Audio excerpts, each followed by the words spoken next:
$1.7 trillion in trade disappeared in a single vote. Not because of a recession, not because of a pandemic, not because of war, because of an ice-covered island most Americans couldn't locate on a map. I'm Marcus Caldwell, and what I'm about to show you is how a 47-minute meeting in Davos nearly destroyed the most powerful economic alliance in history. While you were distracted by headlines, the foundation of Western prosperity just cracked. And the winner isn't who you think. On January 21, 2026, President Trump met NATO Secretary General Mark Rutte in Switzerland. They announced what Trump called a framework deal on Greenland. Cameras flashed, both men smiled, everyone moved on. But 3,000 miles away in Brussels, the European Parliament was voting on something that will reshape your financial future. They suspended the agreement on reciprocal fair and balanced trade with the United States. $1.7 trillion in annual commerce between America and Europe. Frozen. That's $4.6 billion changing hands every single day between the two largest economies on Earth. And it stopped because Trump threatened military force against a NATO ally over Greenland. Let me show you exactly what happened and why this matters to your wallet. And here's what the media isn't telling you about Greenland. This isn't about real estate or ego. It's about rare earth minerals worth $1.5 trillion sitting under Arctic ice. Greenland holds the second largest rare earth deposit on the planet. The Kvanefjell site alone contains 2.9 million tons of rare earth oxides.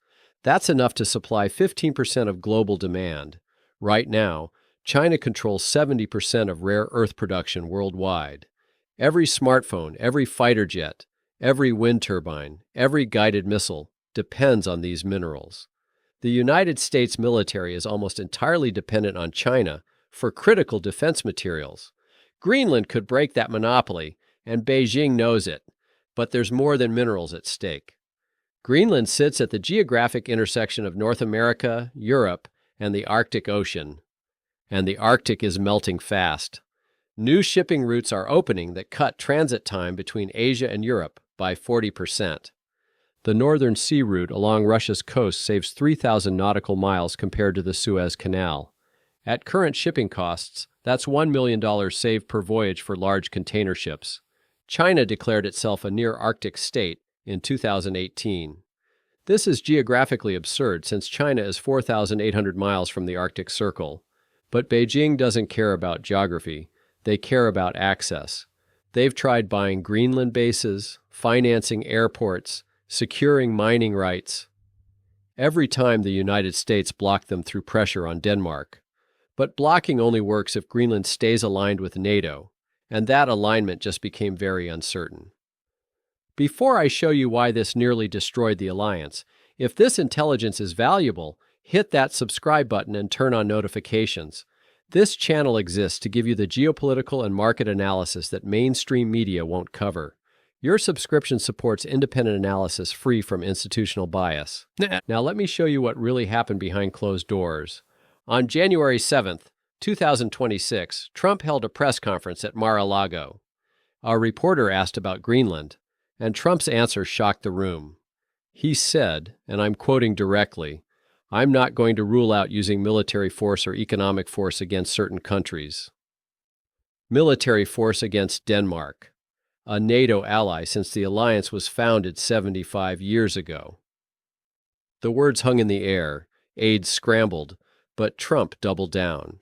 He said Denmark was being unreasonable about a matter of American national security. Within 6 hours, Danish Prime Minister Mette Frederiksen responded. She said any attempt to use force against Danish territory would mean the immediate end of NATO as we know it. Not a warning, a statement of fact. The alliance that has kept the West unified through the Cold War, through terrorism, through every major crisis since World War II, over in one sentence. But Trump wasn't done escalating. On January 17th, he announced tariffs. 10% on all goods from 8 NATO countries if they didn't support negotiations on Greenland. Denmark, Norway, Sweden, Finland, Germany, France, Netherlands, United Kingdom. These 8 countries export $450 billion worth of goods to America annually. A 10% tariff would cost American consumers $45 billion in higher prices, but it would devastate European exporters and tens of thousands of jobs. Germany alone exports $127 billion to the U.S. yearly. Automobiles, machinery, pharmaceuticals, chemicals, all suddenly facing a 10% price disadvantage. Norway exports $64 billion, Netherlands $87 billion, France $52 billion, UK $61 billion. Trump wasn't proposing economic policy. He was threatening economic warfare against America's closest allies. Not adversaries, not competitors, allies who stood with us through every major conflict of the past century. The response was unprecedented. On January 19th, foreign ministers from all 8 targeted countries held a joint press conference in Brussels. They issued a statement saying the tariff threats violated WTO rules and NATO obligations. But more critically, they drew a red line. They said if the United States carried out these threats, member states would be forced to reconsider their participation in alliance structures. Reconsider participation, that's diplomatic language for we might leave NATO. Germany, France, and the United Kingdom, the 3 largest European economies and militaries. If they left, NATO would cease to exist in any meaningful form. And this is where the trade deal died. 5 months earlier, in August 2025, Trump and European Commission President Ursula von der Leyen signed the agreement on reciprocal fair and balanced trade. The media barely covered it because it seemed technical and boring, but this agreement was revolutionary. It would create the largest free trade zone in human history. The U.S. and EU combined represent 850 million people with 45 trillion in GDP. That's 54% of global economic output. The deal would reduce or eliminate tariffs on 90% of goods traded between the regions. It would harmonize regulations on automobiles, pharmaceuticals, digital services, agriculture. The projected impact was staggering. The European Commission estimated the deal would increase U.S.-Europe trade by 32% within 5 years. That's $550 billion in additional annual trade. U.S. GDP would grow by 0.3% annually. That's $69 billion in new economic activity every year. Jobs, hundreds of thousands of them across manufacturing, technology, agriculture. The agreement was the economic answer to China's Belt and Road Initiative, a way for democracies to create interdependence so deep that political conflicts would become impossible.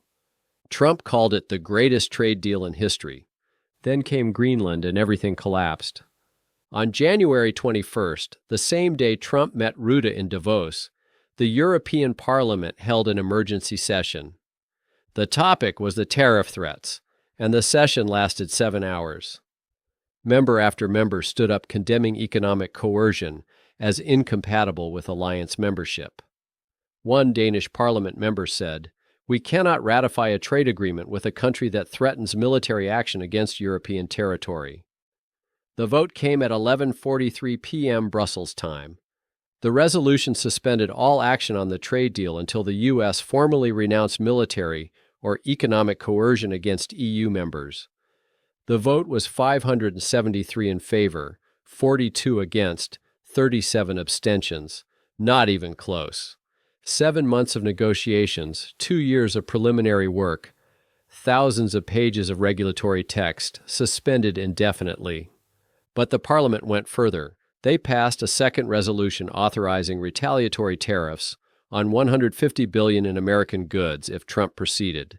Bourbon from Kentucky, corn from Iowa, wheat from Kansas, oranges from Florida, timber from Oregon, products chosen for maximum political impact in swing states. And they didn't stop there. The resolution authorized the Commission to begin consultations with China on a comprehensive trade agreement. Read that again. The EU threatened to pivot toward Beijing if Washington followed through. This is what collapsed. Not just a trade agreement, but the entire structure of economic cooperation defining the transatlantic relationship since World War II. $1.7 trillion in annual trade, frozen. $4.7 trillion in mutual foreign direct investment, suddenly at risk. American companies have invested $2.5 trillion in European businesses and infrastructure. European companies have invested $2.2 trillion in America. These investments represent ownership stakes, factories, supply chains, everything that makes global business function. If the political relationship fractures completely, companies start pulling back. They restructure supply chains, relocate headquarters, divest assets.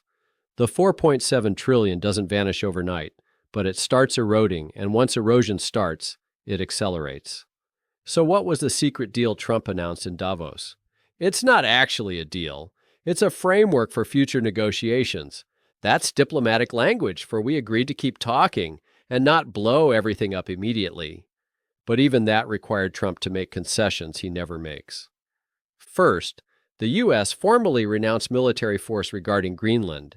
The statement says, "The United States reaffirms its commitment to the territorial integrity of all NATO member states." That's a complete reversal from January 7th, when Trump refused to rule out military action. He had to eat those words publicly because NATO demanded it. Second, the tariff threats were withdrawn. The White House quietly issued a statement saying the tariff review was postponed indefinitely, which means canceled. Third, the framework establishes a NATO Arctic Security Initiative. The U.S., Canada, Denmark, Norway, and Iceland will coordinate on Arctic defense. But here's the key part. The initiative includes commitment to develop rare earth mining in Greenland under NATO partnership. This is what Trump actually wanted: access to minerals. He got it. Sort of. Not through ownership, but through partnership. NATO countries will invest in developing Greenland's deposits, and minerals will be shared among alliance members. Greenland gets economic benefits. Denmark retains sovereignty. The U.S. gets rare earths. China gets locked out. Fourth, the framework includes the Golden Dome Initiative, a proposed $18 billion missile defense installation in northern Greenland. The U.S. pays 60%. NATO covers the rest. Fifth, all security arrangements are subject to Greenlandic consent. Greenland's parliament must approve military installations and mining agreements. This is critical because Greenland has a referendum scheduled for 2028 on full independence from Denmark. The framework acknowledges Greenland might become independent and tries to lock in the relationship now. So Trump got enhanced Arctic security and mineral access, but not through ownership, through partnership requiring consensus. That's not a Trump-style deal. That's a compromise. And the fact he agreed shows how serious the NATO crisis actually was. Now let's talk about the real winner, China. On January 22nd, the day after the Davos framework and trade suspension, something curious happened in Beijing. China's foreign ministry spokesperson said they respect all nations' sovereignty and hope parties can maintain regional stability. Standard diplomatic language, nothing controversial. But then she added one sentence. China remains committed to developing cooperation with all Arctic nations and peoples based on mutual benefit. Not governments. Peoples. That's a signal. China is saying they'll work with Greenland directly regardless of political status. If Greenland becomes independent, if NATO arrangements fall apart, China positions itself as an alternative partner. 3 days later, China Northern Rare Earth Group announced the Rare Earth Partnership Initiative.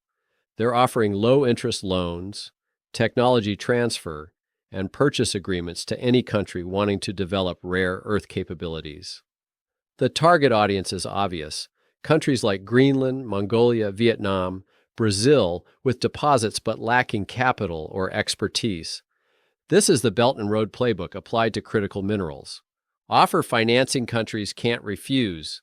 Help build infrastructure. Create dependencies. Leverage those dependencies for political concessions. But China's gains go far beyond rare earths. What happened in January gave Beijing something more valuable, proof that the Western alliance is fragile. For 75 years, the biggest obstacle to Chinese ambition has been NATO unity. When China pressures Taiwan, NATO countries coordinate response. When China tries buying European infrastructure, NATO blocks it collectively. When China pushes South China Sea claims, NATO sails Joint Freedom of Navigation Operations. This unity is what makes NATO powerful, not tanks or ships, but coordination and trust. And Trump just shattered it. Not permanently, the framework papered over immediate crisis. But the cracks are visible, and European leaders now know the U.S. under certain leadership will threaten them. That knowledge changes everything. European planners are building contingencies for a future where America can't be trusted.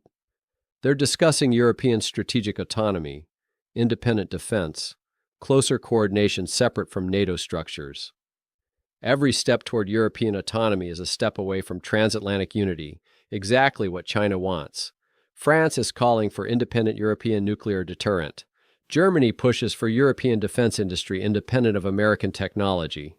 The EU is developing its own Indo-Pacific security strategy, sending warships on European missions, not NATO operations. None of this is anti-American, but they're hedging, preparing for unreliable partnership, and that hedging creates opportunities for China. In December 2025, before the crisis, EU-China investment negotiations had stalled over human rights and market access. After the Greenland crisis, negotiations restarted with different tone. European officials are more willing to compromise because they need alternatives to American trade.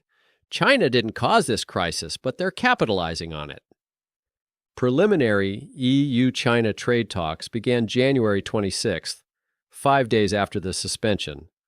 The framework under discussion would increase EU-China trade by $200 billion over 5 years, and it comes with strings. China demands Europe remain neutral on Taiwan, stop freedom of navigation operations, stop defense tech sales to Taipei. Before Greenland, every European country would reject that immediately. After the crisis, some are reconsidering. If America threatens European allies over Greenland, why should Europe risk Chinese retaliation defending American interests in Taiwan? That question represents a strategic victory for China, worth more than any trade deal. Let me show you the pattern here because Greenland isn't isolated. Since 2022, we've seen systematic weakening of Western cohesion through internal dysfunction. The pattern repeats. Crisis emerges. U.S. takes unilateral action. Allies object. U.S. threatens consequences. Crisis escalates. Face-saving compromise reached, but underlying damage remains. We saw it with Ukraine energy, with China tariffs, with defense spending, now with Greenland. Each cycle weakens the alliance a little more. Trust erodes. Coordination becomes harder. Countries start hedging. China understands this completely. Their strategy isn't to fight America militarily. It's to isolate America by waiting for the U.S. to alienate its own allies. A 2021 Chinese strategic document explicitly says, NATO is the critical vulnerability. It says as American power becomes more unilateral, European partners will seek autonomy, creating space for Chinese engagement. That was written 3 years before Greenland and describes exactly what's happening now. So what does this mean for your life? First, trade disruption means higher prices. Tariffs that would have been eliminated stay in place. European wine, automobiles, machinery all cost more, and you pay for it. Second, investment uncertainty means slower growth. When political relationships destabilize, companies delay investments, postpone expansion, wait for stability.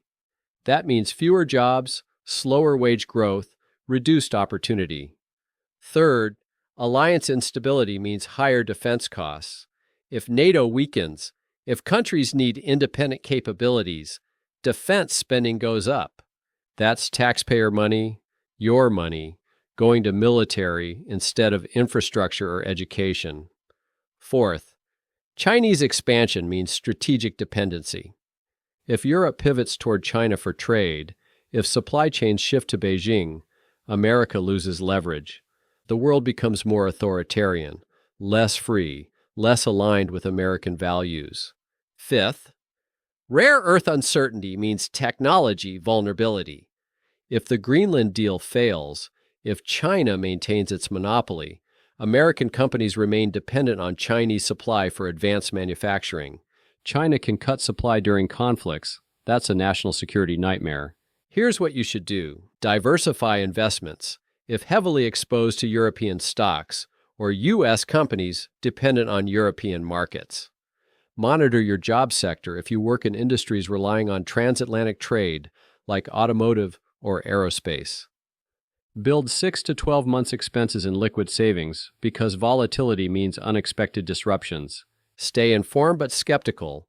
The situation is serious but manageable. Alliances strained but not severed. Engage politically because these decisions affect your economic future. Here's where we are. January 26th, 2026.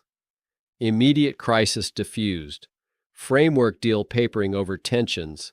Tariffs withdrawn. Trade deal suspended but not dead. Everything on pause, but pause isn't resolution. There are 3 paths forward. Path 1, reconciliation where U.S. and Europe rebuild trust, restart trade negotiations, create consultation mechanisms. This requires leadership prioritizing unity over short-term politics, and it's possible, but not likely. Path 2, muddle through where the situation stays frozen.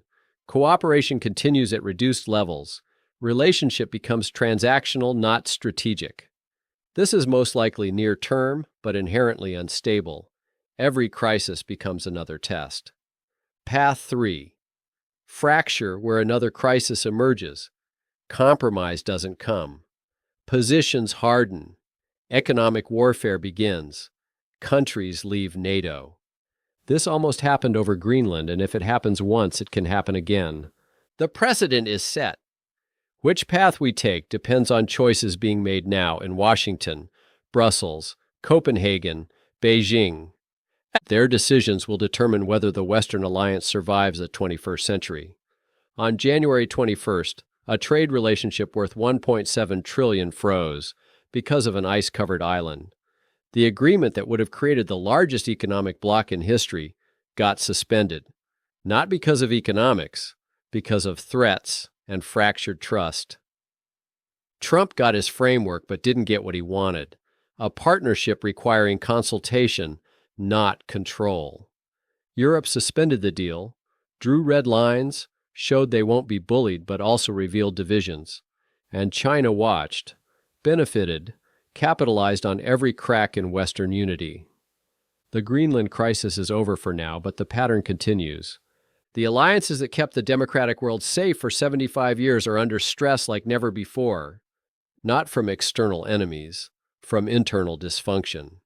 If those alliances break, if that unity fractures, the world that emerges will be more dangerous, more authoritarian, less free. The question is whether we recognize that before it's too late. The Greenland crisis gave us a glimpse of what happens when choices go wrong. $1.7 trillion in trade frozen. NATO on the brink. China gaining advantage without firing a shot. If this analysis was valuable, subscribe right now and hit notifications because this story isn't over. The framework bought time. It didn't solve underlying problems. When the next crisis hits, you'll want to see it coming. The secret Greenland deal just froze $1.7 trillion in trade, while China benefits from the chaos. The warning has been given. The pattern is clear. The only question is whether anyone is listening. Thanks for watching. I'll see you in the next one.